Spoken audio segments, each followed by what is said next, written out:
اعوذ باللہ من الشیطان الرجیم بسم اللہ الرحمن الرحیم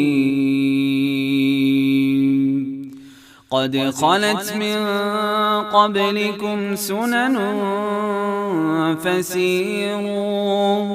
فسيروا في الأرض فانظروا كيف كان عاقبة المكذبين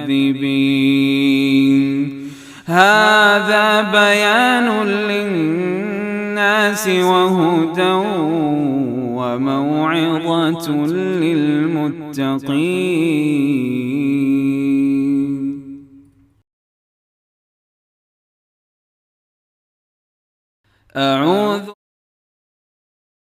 السلام علیکم ورحمۃ اللہ وبرکاتہ. پارہ نمبر 22 نحمدہ ونصلی علی رسولہ الکریم اما بعد فاعوذ باللہ من الشیطان الرجیم. سورۃ الاحزاب آیت نمبر 31 سے یہ پارہ شروع ہوتا ہے. پیچھے سے امہات المومنین کا تذکرہ تھا، اب اس کے بعد اسی میں کچھ چیزیں ہمارے عمل کی ہیں. خاص طور پہ آپ کہہ سکتے ہیں کہ یہ ویمن اسپیشل ہے. پہلی بات اس میں یہ سمجھ آتی ہے کہ جس کو اللہ تعالیٰ رہنمائی کے جتنے اعلیٰ مقام پہ پہنچا دے اتنی اس کی ذمہ داری بڑھ جاتی ہے. کوئی ایسا کام نہیں کرنا چاہیے کہ جس سے دین بھی بدنام ہو. پھر اس کے بعد مردوں کے ساتھ بات کرنے کی لیمیٹیشنز ہیں. عورت کی آواز پردہ نہیں ہو سکتی، یہ ناممکن ہے، دنیا میں رہتے ہوئے یہ ہو نہیں سکتا، نہ کبھی اس کا تقاضا کیا گیا. صرف حد بندی کر دی گئی کہ بات کرنے میں لوچ نہ ہو، بے تکلفی نہ ہو، عورت مرد تنہا نہ ہو، اور اس طرح کے ڈسکشنز نہ شروع ہو جائیں کہ وہ موضوع تو دوسری طرف چل پڑے اور انٹرسٹ کسی اور چیز میں ڈیولپ ہو، اور دعویٰ کے نام پر ایسا نہ ہو کہ کچھ اس طرح کی چیزیں سامنے آ جائیں کہ پھر وہ بات آگے بڑھنے لگے. یعنی بے تکلفی کا انداز نہیں ہونا چاہیے. آیت نمبر 33 سے پتہ چلتا ہے کہ عورت کا اصل مقام گھر ہے، لیکن عورت اپنی ضروریات کے تحت وہ تمام انسٹرکشنز جو اللہ تعالیٰ نے دی اپنے نبی کے ذریعے بھی ان کو فالو کرتے ہوئے عورت گھر سے جائے گی. صحابیہ جاتی تھیں، ازواج مطہرات بھی جاتی تھی، لیکن ایک عورت کا جو مزاج ہے نا وہ گھر میں رہنے والا ہونا چاہیے، کیونکہ اللہ نے عورت کے اوپر نسلوں کی تعمیر رکھی ہے، گھر کی دیکھ بھال ہے. اور عورت جب گھر سے روز نکلتی ہے اور پورے جوش کے ساتھ نکلتی ہے تو گھر کا نظام بگڑتا ہے. پھر اس کے بعد یہ کہ جب باہر نکلے گی تو لا تبرجن تبرج الجاہلیت الاولی، دور جاہلیت کی طرح کا بناؤ سنگھار نہ کرے. عورت سچ سکتی ہے، آرائش بھی جائز ہے، زیبائش بھی جائز ہے، لیکن نمائش جائز نہیں ہے. کہاں پھر وہ مردوں کو دکھاتی پھرے اور پھر اس میں وہ ایک نہ ختم ہونے والا سلسلہ ہو جو آج آپ کو مجھے اپنے ارد گرد دکھتا ہے. عورت خوب اچھے کپڑے پہنے، میک اپ کر سکتی ہے، اپنے آپ کو صاف ستھرا رکھ سکتی ہے، لیکن جہاں بھی یہ تبرج جس نظر سے ہوگا کہ دوسری عورتوں کو جلایا جائے اور نمایاں ہوا جائے تب بھی جائز نہیں ہے. تو مردوں کے ساتھ تو بالکل بھی یہ معاملہ نہیں ہوگا. پھر اس کے بعد آیت نمبر 34 میں بتایا گیا کہ عورت کا کام پڑھنا لکھنا بھی ہے. جس گھر میں اللہ کا قرآن پڑھا جاتا ہے وہاں برکت بھی ہوتی ہے اور نسلیں بھی سنورتی ہیں. پھر آیت نمبر 35 میں عورتوں کی بنیادی خصوصیات ہیں، جس میں آپ کے میرے لیے یہی دعا ہو سکتی ہے کہ اللہ تعالیٰ ہمارے اندر یہ ساری خوبیاں لے آئے، مسلمات سے لے کر مومنات، قانتات، پھر سچ بولنے والیاں، صبر کرنے والیاں، خشوع کرنے والیاں، صدقہ کثرت سے دینے والیاں، روزہ رکھنے والیاں، اور اسی طرح سے اپنی عصمت کی حفاظت کرنے والی ہیں. یہ چیز مردوں کے لیے بھی عورتوں کے لیے بھی ہے. کتنی خوبصورت سوسائٹی ہو اگر مسلمان مرد اور عورتیں اس آیت پر عمل کریں. آیت 36 بتاتی ہے کہ جب اللہ اور اس کا رسول کو فیصلہ کر دے تو اس کے اندر چوائس نہیں رہتی. ہمیں شریعت کو بھی ماننا ہے، جو اللہ نے مرد اور عورت کے لیے ضابطے مقرر کیے اس کو بھی مانیے اور خوشی سے مانیے، اور تقدیر کے فیصلوں کو بھی مانیے. پھر اس کے بعد آیت نمبر 37 میں ایک خاص واقعے کی روشنی میں یہ بتایا گیا کہ اللہ کے رسول کی بھی کچھ لیمیٹیشنز ہوتی ہیں. وہ نہ بھی چاہیں لیکن اللہ تعالیٰ ان کے ذریعے سے معاشرے کے وہ رسومات اور رواج ختم کروا رہا تھا جو کہ عربوں میں رچ بس چکے تھے. اس سے پتہ چلتا ہے کہ اللہ کا رسول صرف نماز روزہ سکھانے نہیں آتے، بلکہ شادی بیاہ، جینا مرنا، خوشی غم، اس کے طور طریقے بھی سکھاتے ہیں، اور جو رسم و رواج کے نام پر لوگوں نے اپنی مرضی سے کام کیے ہوتے ہیں اس کی بھی اصلاح مطلوب ہے. آج لوگ نماز روزے پہ مائنڈ نہیں کرتے، لیکن جو ہی آپ رسم و رواج کی بات کریں تو بہت زیادہ برا مناتے ہیں. اور 10 اچھے کام خوشی سے کریں گے آپ کے کہنے پہ، لیکن ایک برا کام چھوڑنا زیادہ محال ہے. پھر آیت نمبر 40 بہت اہم ہے، جس میں اللہ کے نبی کو خاتم النبیین کہا گیا. حقیقت ہے کہ آپ کے بعد نہ کوئی نبی تھا، نہ ہے، نہ ہوگا. ختم نبوت مسلمانوں کا اجتماعی عقیدہ. آیت نمبر 41 میں ایمان والوں کو کثرت سے ذکر کا حکم دیا گیا صبح و شام کے وقت پہ. آیت نمبر 46 میں ساتھ ہی ساتھ بتا دیا کہ نبی صلی اللہ علیہ وسلم کی خوبصورت حیثیتیں، ساری زندگی شہادت علی الناس کا فریضہ انجام دیا، اور اس کے بعد خوشخبریاں دینے والے اور ڈرانے والے بنے اور لوگوں کو اسلام کی طرف بلایا۔ یہ وہ کردار ہے جس کو آج مسلمانوں کے ساتھ ساتھ دوسروں کے ساتھ شیئر کرنے کی ضرورت ہے، تاکہ لوگ یہ نہ کہہ دیں کہ اللہ کے نبی نے صرف جنگیں ہی کی اور اس طرح کے جو آپ کے اوپر الزامات لگائے جاتے ہیں اس کو روکا جا رہا ہے۔ پھر دوبارہ نبی صلی اللہ علیہ وسلم کے ناطے سے معاشرے کے کچھ رسم و رواج کی طرف اشارہ کیا گیا۔ یہ آیت 53 سے پتہ چلتا ہے کہ ایک دوسرے کے گھروں میں جاؤ، کھاؤ پیو، لیکن شرائط ہیں کچھ۔ پہلی بات ہے عین کھانے کے وقت پہ نہیں پہنچنا چاہیے۔ دوسری بات ہے جب کوئی بلائے کھانے پہ تو جاؤ اور کھاتے ہی واپس آ جاؤ۔ بات میں گپ شپ کے نام پر یا بیٹھ کے باتیں کرتے ہیں، آدھی آدھی رات تک نہ بیٹھو، یہ تکلیف دہ بات ہے اور فطرت کے خلاف ہے۔ پھر اسی کینڈ پہ پردے کی آیتیں نازل ہوئیں کہ مرد عورتوں سے یا عورت مردوں سے جب بھی کوئی معاملہ کریں تو وہ پردے کے پیچھے سے ہوگا، اس سے دل بھی پاک رہتے ہیں، نگاہیں بھی پاک رہتی ہیں۔ پھر اس کے بعد یہ بھی بتا دیا کہ ایک عورت کن مردوں کے سامنے کھلے عام آ سکتی ہے، اور اس کے بعد آیت نمبر 56 میں نبی صلی اللہ علیہ وسلم پر درود بھیجنے کی بات کی گئی اور دل کی خوشی سے بھیجنا ہے۔ آیت نمبر 59 جو عورتوں کے باہر نکلنے کے ضابطوں کو مقرر کرتی ہے، پیچھے 2-3 بار تذکرہ ہوا، لیکن یہ وہ آیت ہے جس کی بنیاد پہ ایک عورت جن کپڑوں میں، جس حال حلیے میں گھر میں رہتی ہے اس میں باہر نہیں جا سکتی۔ باہر جاتے وقت کچھ نہ کچھ تو پہننا پڑے گا۔ آپ اس کو برقع کہہ دیں، عبایا کہہ دیں، اس کو اب جلباب کہہ دیں۔ جلباب وہ چادر ہوتی ہے جو پاؤں سے لے کر سر کے بالوں اور چہرے کو بھی چھپا دے، اور اوپر سے ڈالنے سے ہی پتہ چلتا ہے کہ منہ پہ بھی کچھ حصہ آئے گا، کیونکہ یہ تو بڑی obvious بات ہے کہ چادر تو سر پہ ہی لی جاتی ہے، لیکن یہاں جو یدنین کے بعد اعلیٰ کی بات ہے تو اس میں گھونگھٹ کا اشارہ ہے اور اوپر سے ڈالنے کی بات ہے۔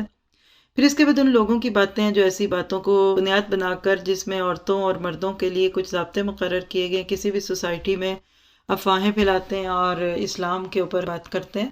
سورت کا آخر بہت خوبصورت ہے، اس میں پتہ چلتا ہے کہ جب اللہ تعالیٰ نے انسان کو آزادی دی ہے اختیار کی، تو پھر اس کے بعد اس کا حساب بھی سخت ہے۔ سورت سبا نسبتاً آسان فہم سورت ہے، جس میں ایک قوم کا تذکرہ بیان کیا گیا، اللہ کی تعریفیں بھی ہیں، اور وہی انداز جو مکی صورتوں کا ہوتا ہے کہ توحید، رسالہ اور آخرہ ساتھ ساتھ چلتا ہے، اور ساتھ ہی ساتھ اس دور میں نبی صلی اللہ علیہ وسلم پر جو الزامات تھے ان کا رد ہے۔ آیت 10 سے آگے کچھ آیات حضرت داؤد علیہ السلام کو جو اللہ کی طرف سے نعمتیں ملی تھی اس کے تذکرے کیے ہیں۔ آیت 12 میں حضرت سلیمان کی خوبیوں کا تذکرہ ہے۔ یہ دو نبی ہم مسلمانوں کے لیے بہت ہی خوبصورت اضافہ ہیں اس بات میں کہ اللہ دین کے ساتھ دنیا بھی دے سکتا ہے۔ یہ مت سوچئے کہ سب دین والے غریب اور کمزور اور ان پڑھ ہوں گے، ان کو اللہ تعالیٰ بہت ساری نعمتیں دنیا کی بھی دیتا ہے، اور یہ بھی پتہ چلتا ہے کہ انبیاء کرام کو اللہ نے دنیا کی دولت دی، ریسورسز دیے، تو انہوں نے انسانیت کے فائدے کے بنائے، نہ کہ اس سے لوگوں کو نقصان دیا۔ پھر اس کے بعد قوم سبا کا تذکرہ کافی تفصیل سے آتا ہے۔ بہت ہی خوشحال قوم تھی، لیکن جب اللہ کی نافرمانی کرتی ہیں قومیں تو اللہ تعالیٰ سب برکتیں اٹھا لیتا ہے اور جو کھیتیاں ہیں وہ ویران ہونے لگتی ہیں۔ آیت نمبر 31 سے چند آیتوں میں قیامت کا منظر ہے کہ وہ لوگ جو ساری زندگی دوسروں کے ساتھ امیدیں لگائے رہے، ان کے ساتھ کیا معاملہ ہوگا، اور اس دن لوگ اپنی گمراہی کو دوسروں کے سر پہ لگانا چاہیں گے لیکن فائدہ نہیں ہوگا۔ پھر اس کے بعد آیت نمبر 37 میں اللہ سبحانہ تعالیٰ نے بتایا کہ مال اور اولاد اللہ کے قرب کا ذریعہ نہیں بن سکتی سوائے اس شخص کے لیے جو ایمان لا کر عمل صالح کرے۔ ان دونوں کا اچھا استعمال ان چیزوں کو اللہ کے قریب ہونے کا ذریعہ بنا سکتا ہے۔ پھر قیامت کی کچھ جھلکیاں ہیں، اور سورت کے آخر میں حق کی بات کی گئی کہ باطل تو جائے گا، حق تو آئے گا۔ دیکھا جائے تو اس دنیا میں حق اور باطل ہی کا تقابل چل رہا ہے۔ کچھ لوگ حق کو پروموٹ کر رہے ہیں تو کچھ باطل کو، کچھ حق کو پانے کے لیے قربانیاں دیتے ہیں تو کچھ باطل کے پیچھے لگے ہوئے ہیں۔ ہمیں اپنے آپ کو ضرور چیک کرنا ہے کہ میری زندگی کا مقصد کیا ہے، میرے ذریعے سے کیا پھیل رہا ہے اور کیا نہیں۔ سورت فاتر خوبصورت سورت ہے، اللہ سبحانہ تعالیٰ کا نام بھی ہے الفاتر۔ اس میں فرشتوں کی بات ہے، اس کو سورت الملائکہ بھی کہتے ہیں۔ آیت نمبر 2 مسلمان کے عقیدے کی بھی بات کرتی ہے، اور ساتھ ہی ساتھ اس بارے کی آیت تدبر بھی ہے۔ ما یفتح اللہ للناس من رحمہ، جب اللہ تعالیٰ لوگوں پر کوئی رحمت کرنا چاہتے ہیں تو اس کو کوئی روک نہیں سکتا، اور اگر اللہ کسی کو روک دیں تو پھر اس کے بعد کوئی اس کو دے نہیں سکتا۔ اگر مجھے آپ کو اس کا یقین ہو جائے نا تو یقین کیجئے کہ ہم کبھی کسی سے نہ ڈریں، نہ حق بات میں، اور نہ کبھی ہم اللہ تعالیٰ سے بے نیاز رہ سکیں۔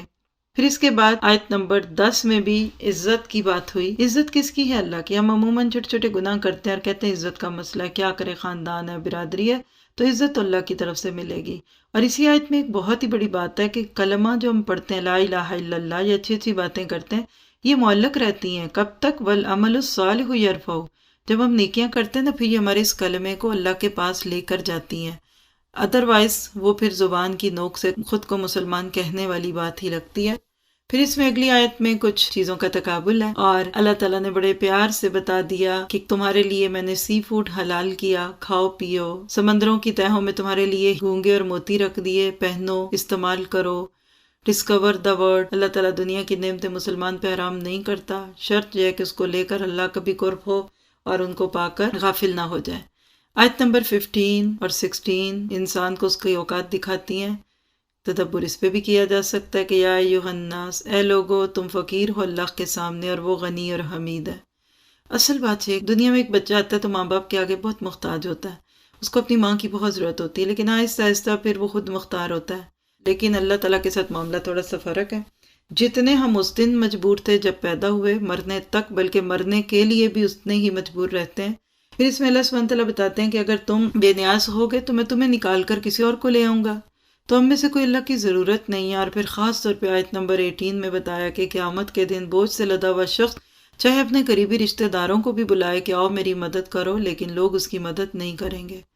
اور یہ بھی بتا دیا اسی آیت میں کہ ہدایت کا اثر صرف اس کو ہوتا ہے جو اللہ کی خشیت رکھتا ہے اور نماز قائم کرتا ہے، ادروائز لوگوں کو نصیحت کا الٹا ہی اثر ہوتا ہے اور وہ ایسی باتیں سن کر اور زیادہ پھر اپنے گناہ پہ جمنے لگتے ہیں۔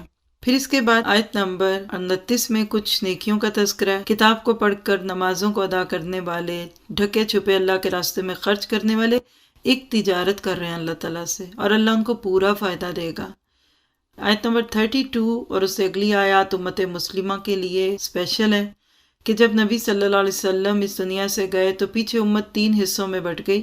ہم سب واقعی اللہ کے چنے ہوئے لوگ ہیں، پیارے نبی کی امت سے ہیں، لیکن جب وراثت ملی، وراثت کے مال کی طرح اس دین کی زیادہ حفاظت نہیں کی گئی۔ کچھ ظالم لنفسی بن گئے جو واقعی حرام حلال کا بھی فرق نہیں رکھتے، پھر کچھ مقتصد نیکیاں بھی کرتے ہیں تو گناہ بھی کرتے ہیں، لیکن اصل مطلوب وہ ہیں جو سابقون بالخیرات باذن اللہ ہیں، جو واقعی اللہ کے حکم سے نیکیوں میں بھاگ دوڑ کرتے ہیں۔ میں اور آپ ذرا تھوڑا سا اس پہ بھی تدبر کر لیں کہ میں ان 3 میں سے کہاں آتی ہوں۔ جو سابقون بالخیرات ہوں گے ان کو ہمیشگی کی جنتیں جس میں سونے اور موتیوں کے کنگن ہیں اور ریشم کے کپڑے ہیں، اور جب جنت میں جائیں گے لوگ تو کیا کہیں گے؟ الحمدللہ الذی اذھب عنا الحزن، کہ اللہ کی تعریفیں ہیں جس نے ہم سے دکھ کو دور کر دیا، اور واقعی وہ بڑا شکور اور غفور ہے، وہ واقعی گناہوں کو معاف کرنے والا، نیکیوں کی قدر کرنے والا ہے۔ ان آیتوں کو پڑھتے ہوئے انسان واقعی اپنا محاسبہ کرتا ہے۔ اور پھر آیت نمبر 37 بھی بہت اہم آیت ہے کہ جس میں جہنمیوں کا چلانا اور اس کے جواب میں یہ کہا جانا کہ اولم نعمرکم ما یتذکر فیہ، کیا تمہیں اتنی لمبی عمر نہیں دی تھی کہ تم اس میں نصیحت پکڑتے؟ تمہارے پاس کیا کوئی ڈرانے والا نہیں آیا تھا؟ لیکن لوگ ان باتوں کو اپنے وقت پر نہیں سمجھتے، اور موت کے وقت ان باتوں کے اقرار کرنے سے یا جہنم میں جانے کے بعد ان باتوں کا تذکرہ کرنا اس سے زیادہ فائدہ نہیں ہوگا۔ آپ دیکھتے ہیں ہر جگہ انہی لوگوں کی بات ہے کہ جن کے پاس پیغام آیا اور انہوں نے نہیں مانا، کیونکہ جتنی بڑی نعمت ہوتی ہے اتنا ہی اس کو جھٹلانے کا عذاب بھی ہوتا ہے۔ اور سورت کے آخر میں اللہ تعالیٰ نے بتا دیا کہ اگر اللہ لوگوں کو پکڑ لے ان کے گناہوں پہ تو اس زمین پہ کوئی چلتا پھرتا نہ دکھے۔ تو آج میں اور آپ اس کے صبر اور اس کے حلم کی وجہ سے ہیں۔ پھر سورت یاسین شروع ہوتی ہے قرآن کی حکمتوں کی بات سے، اللہ کے نبی کو سیدھے راستے پہ ہونے کی خوشخبری دیتے ہوئے، اور ایک ایسی قوم جن کو وقت کا نبی آ کر بھی ڈرا دے لیکن وہ نہ ڈریں کیونکہ ان کے دلوں میں تعصب ہے۔ آج بھی اس شخص کو ہدایت نہیں ملتی جو پہلے سے دل میں کچھ رکھے ہو۔ اسلام کی دعوت صرف اسی بندے کو فائدہ دیتی ہے جو اسلام کے خلاف نہ ہو۔ لا علم لوگوں تک اسلام آتا ہے تو بات پہنچ جاتی ہے، وہ مان جاتے ہیں، لیکن جب دل میں تعصب ہوگا پھر بات نہیں ہوگی۔ اور افسوس کی بات ہے کہ مسلمان ہونے کے بعد بھی لوگ سچے دین کو نہیں اپناتے کیونکہ وہ پہلے سے اس کے اوپر کچھ نہ کچھ نام لگا چکے ہوتے ہیں۔ ایسے لوگوں کو ڈرائیں یا نہ ڈرائیں ایمان تو نہیں لائیں گے، ہاں آپ کو فائدہ ضرور ہوگا ان کے لیے تڑپنے اور جلنے کا۔ اور آیت 12 میں بتا دیا کہ تمہارا ہر لفظ، ہر قدم، ہر سوچ، بولا، لکھا، دیکھا نوٹ کیا جا رہا ہے، اور یہ سب قیامت کے دن ریپلے ہوگا۔ پھر ایک واقعہ شروع ہوتا ہے پارے کے آخر میں جو اگلی صورت میں چلے گا، انشاءاللہ اس کو ہم اس کے ساتھ دیکھ سکتے ہیں، لیکن یہاں بس اتنی بات یاد رکھیں کہ اللہ تعالیٰ لوگوں کی ہدایت کے لیے مختلف ادوار میں انبیاء کرام کو بھی بھیجتا رہا، لیکن لوگ اپنی خواہشوں میں پڑے رہتے ہیں، اس لیے ان باتوں کو نہیں سمجھتے۔ تدبر کی آیات نمبر 15 سے لے کر آیت نمبر 18 تک سورۃ فاطر کی ہیں کہ جس میں واقعی انسان اپنے آپ کو چیک کر سکتا ہے کہ میں قیامت کے دن کس حال میں ہوں گا۔ اللہ تعالیٰ مجھے آپ کو عمل کی توفیق دے اور ہم بہترین طریقے سے پورے پارے کے عمل کی باتوں پہ عمل کر سکیں، جہاں رکنے کی بات ہے ان سے رک سکیں۔ سبحانک اللہم و بحمدک اشہد ان لا الہ الا انت استغفرک و اتوب الیک۔ السلام علیکم ورحمۃ اللہ وبرکاتہ۔ أعوذ بالله من الشيطان الرجيم. بسم الله الرحمن الرحيم. قد خلت من قبلكم سنن فسيروا في الأرض فانظروا كيف كان عاقبة المكذبين. هذا بيان للناس وهدى وموعظة للمتقين.